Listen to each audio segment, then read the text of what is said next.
welcome back to Business and Tech for Your Future. I'm Leslie. And I'm Justin. And we are so excited for the guest we have in store for you today. But first, we wanted to give some shout outs to those who commented on our video from last week. Thank you so much to John, Charlie, and Sandor. All right, everybody. So today's guest is going to be Elizabeth Mcandrew-Benavides. Before we start, I'm going to read off her bio really quickly, and then we'll get her on the line and we'll get this thing going. Elizabeth Mcandrew-Benavides is a training manager at Opsgility. She's focused on providing cloud technical training to Microsoft Cloud users in the Mid-Atlantic region. She just recently made the jump from the energy industry to the tech sector. Elizabeth graduated from Purdue University as a nuclear engineer and then started a career at Constellation Energy, where she spent 8 years in different engineering and operations roles before joining the Nuclear Energy Institute. NEI is the industry's policy organization that focuses on advancing nuclear energy use in the United States. Elizabeth supported many nuclear policy initiatives in her 9 years at NEI and focused on utility workforce development. Elizabeth completed her Master of Arts in Educational Leadership from the College of Notre Dame and all coursework but her dissertation for EDD in Organizational Development from Nova Southeastern University. Before joining the tech industry, Elizabeth led a team that supported the development and delivery of training programs to the global electric sector at the Electric Power Research Institute. The team created over 600 technical training courses on a broad set of energy topics and tracked via a publicly facing learning management system. So here we bring on to you Elizabeth Mcandrew-Benavides. Hello, Elizabeth. How are you doing today? I'm lovely today. Thank you so much for inviting me. Yeah, we'd love to have you on. We're really excited. We reviewed your bio. We shared it with everybody. So we're pretty excited to jump into this. So we're going to jump in here in a second. Leslie, do you have anything before we start? I just want to say hi, and it's good to meet you. So nice to meet you as well. And the emails leading up to this have been lovely. So it's nice to see you. Yep. Yes, wonderful.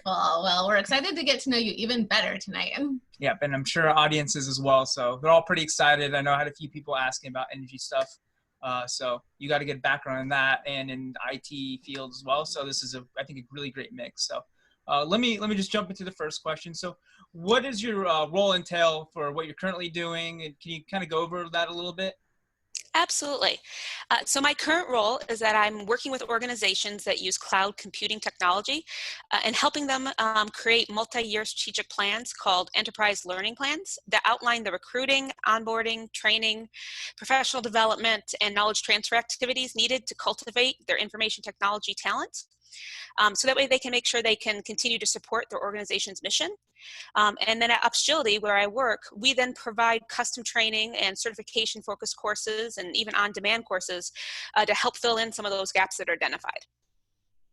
I love it. Can you tell us more about your journey for how you got there? Oh, absolutely. So I do have a bit of a unique pathway. I started off as an engineer and worked my way up through the nuclear power industry as an engineer and operator. And then I made a pretty large shift and went into DC and became a lobbyist. And then eventually became a technical training manager. I would say that my unique job path is because I really do like to look for something new every few years and really challenge myself. And there were many opportunities within the energy industry where I was able to both internal to my organization as well as internal to the industry, move around and scratch that itch. And just recently, though, decided that I was still young enough that I wanted to see something new and made the jump over to cloud computing this year. That's amazing. I love it. I love the different paths that people take to end up in their perfect spot. Yeah, no, that's awesome. I think, I was nuclear as well. And then a lot of nukes in the Navy actually like to transition into the IT field because, they can take a lot of what they learn, the discipline, the different engineering stuff and kind of apply it. And I think as we see in the, in society today in the US, critical infrastructure and how it kind of relates and having kind of putting those together is actually really important when you put in IT, cyber, nuclear, energy, electricity. So I think it kind of does all relate pretty well in a broad field. So that's really something I enjoy. I totally agree. It's just been amazing how many of the competencies overlap between, love for technology as well as systems thinking and security mindset. Those competencies just bleed over both directions. So it's been fun. I've been meeting a lot of people here who obviously have been doing different things than I have for 20 years, but we have so much in common. Awesome. So why do you love what you do? So Making my transition from being purely technical over to the technical training side was because really I have a love of helping people, and I love technology, and so this is kind of the best of both worlds. I find that doing technical training and doing enterprise learning plans helps to scratch my itch of wanting to do strategic work. I like looking out 3, 5, 10 years out to what the workforce trends are or what the technology trends are going to be, and then help shape and scope what we need to do today to help people make sure they're ready for the jobs of tomorrow. That's beautiful. So you've kind of touched on this already, but I'd love to hear even more about what drives your vision and what routines you have in place that help to make you successful. Oh, absolutely. So I find that for myself, I'm always trying to learn, and my interests are piqued all the time by different things. And so what I find most successful for me is that I love to read all the time. I love to make sure that I have personal goals set for what I'm going to learn next. And then I like to make sure I keep things interesting. So I like to mix in weird, random things throughout the year that I would never have thought of. So like right now, one of the things that I'm doing is I'm personally working on all my cloud computing actual technical skills because I'm new to this industry and want to make sure I actually, understand everything that's being taught in all of the classes. And that can be kind of weighty and hefty. It's been a few years since I was in school, engineering school, and doing something this technical. So I like to mix it up. And so one of the things I'm doing for professional development right now, there's a company called Masterclass, and I just took a class on how to write jokes basically from Steve Martin. You know what I mean? So just something completely different. Wow.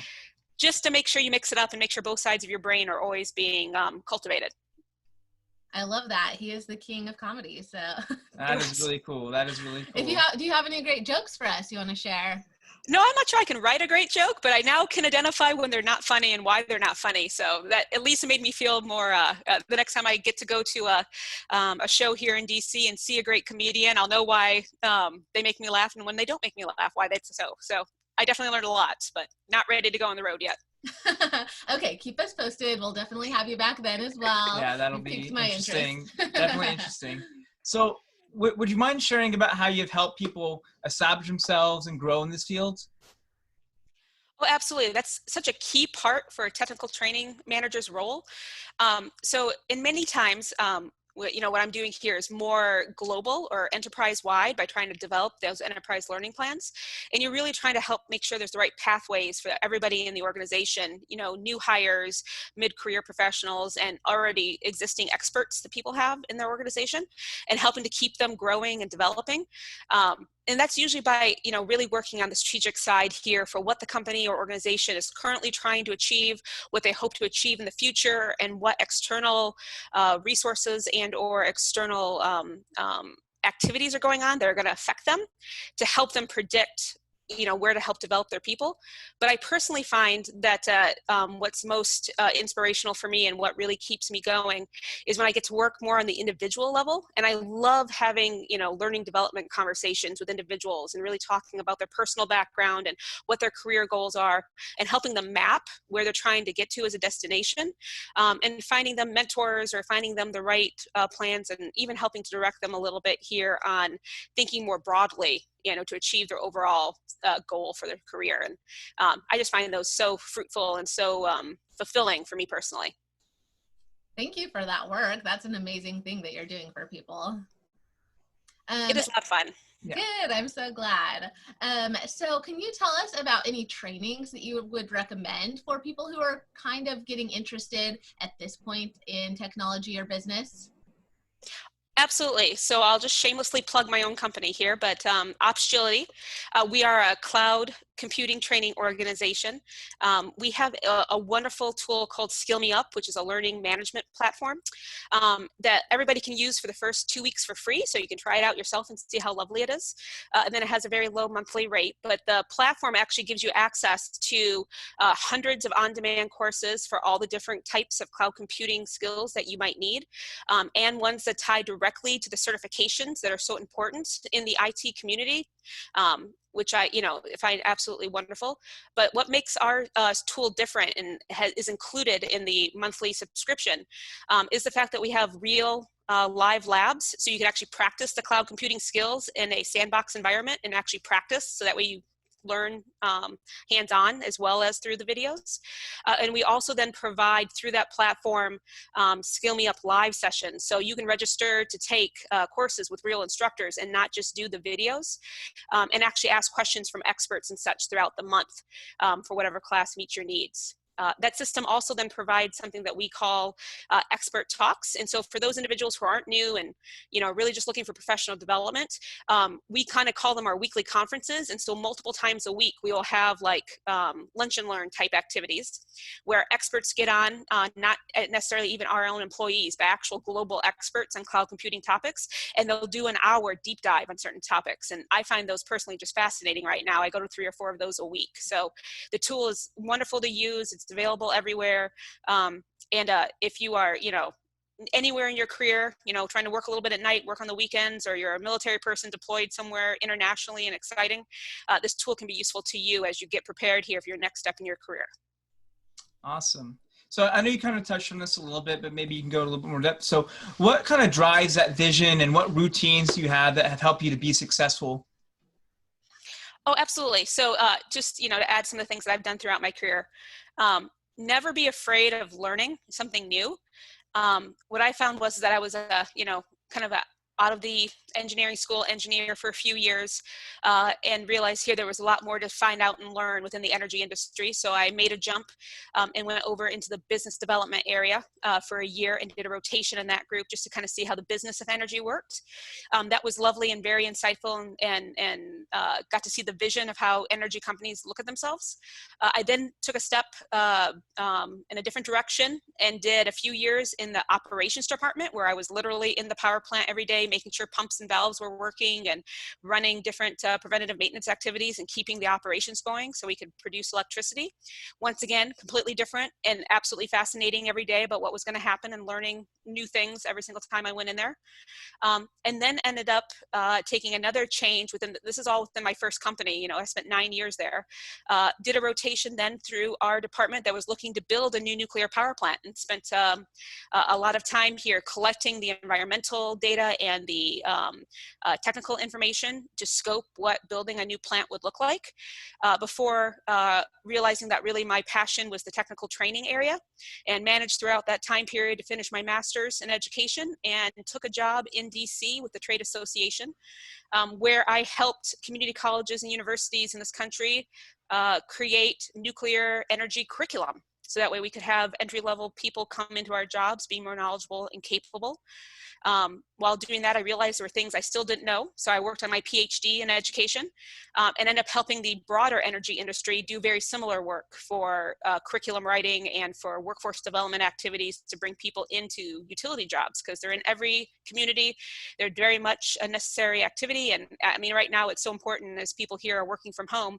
You know, right now we all love what I would call our second responders. We love our first responders, but our second responders right now are the people keeping the power on and keeping the internet going. And I know a lot of those people from both of my 2 career paths here, and I love them all, because right now without them, I'd be very bored and very cold at night. That's so true. Yeah, I feel like we haven't talked about that as a society enough. But also we were wondering, and I feel like you're a great resource for this, if you know of any job opportunities for people, or what kind of things would you recommend for people who are just looking into getting into the field? What kind of jobs should they be going to?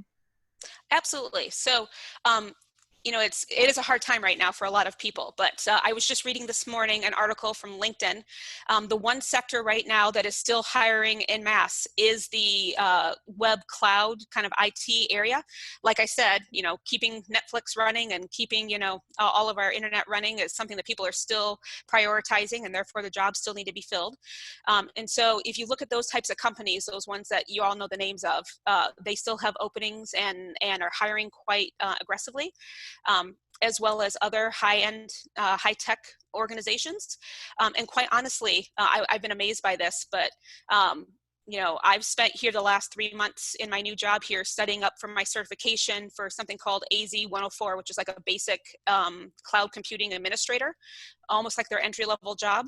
And there's many of those positions posted all over the country right now that walk in starting from $80,000 to $100,000. So 3 months of, you know, my weekend and evening studies, and I'm ready for a new career that's, in the 3-digit range. So definitely something that people should think into and consider, and that people looking for a new career should focus on and not be afraid of it. You don't have to be a technical person to start off with. You just have to be willing to look into technology and love technology, and be willing here to think in a systematic way, and you can figure out cloud computing just like any other career. Yeah, no, that's a really good point. And I think a lot of things that scare people away from technology is they always jump to like this programming and really intense technical work, but it's really not always like that. It's more so about critical thinking, problem solving, kind of how you holistically can look at things and solve issues, but it's really not always like the hackers or the programmers that are writing code all the time. Like there's a lot more to that for these jobs and positions. It's a pretty broad field that you can really get into. And so I think that's a pretty good point to bring up, because a lot of people are like, I don't want to be a guy that programs all day and write codes, but it's like, you really have to look at the field, because there's so many opportunities out there, and they're really less technical than people realize, or people are really more technical or just learn a program and you can get it done and do that job. So there's a lot of. Oh, absolutely. I totally agree with you. I mean, I've met lots of lovely people here who do not spend all day programming. They do like their computer, don't get me wrong here, and doing things, but there's a lot of procedures and a lot of program management type and project management activities. And if you're a logical thinker and like to work with details, you can come into these jobs here and really be quite helpful and beneficial. And if you know a little bit about coding, that's great, but there are definitely people who only love to code, and you can partner with them, because those people usually tend not to want to do any of the project management work. So it's usually a lot of good teamwork that occurs in these jobs and in these kind of projects to make them successful. Yeah, I agree. I personally am, there's certain coding things I can do. I don't necessarily like the whole technical stuff. I like the more project managing, dealing with people, kind of figuring problems out, looking at alternatives. But I know some people are just like, I don't want to touch project management, but I'll write the code and do the technical stuff all day, which I find is great. So I find partnering up with those people, yeah, like you said, is honestly great. And so that's, I think, really good advice that I think a lot of people miss. So before we wrap up, what are some pieces of advice or recommendations you'd like to leave with the audience before we finish up? Oh, sure. That's a great question. I'd probably just reiterate, never stop learning. And I would add, be kind to those you work with. The best organizations, I've worked for lots of lovely organizations, have both a drive to innovate and a culture that respects each other and the opinions of the people in their group to receive constructive criticism. The groups that can do both of those things are the one that excel, and you want to be on a team like that. So make sure that you as an individual have the right kind of mentality here, where you are always looking to learn, you're always looking to innovate, and you're always looking to help your colleagues by both giving them positive reinforcement and constructive criticism when it's needed, to make sure that you guys all move the ball forward. Thank you. Yeah, I think that more and more culture is getting the spotlight, and I think it's for a really good reason. So thanks for highlighting that as well. It's been so lovely to have you, and we look forward to having our guests enjoy this video. So have a wonderful evening. Thank you so much.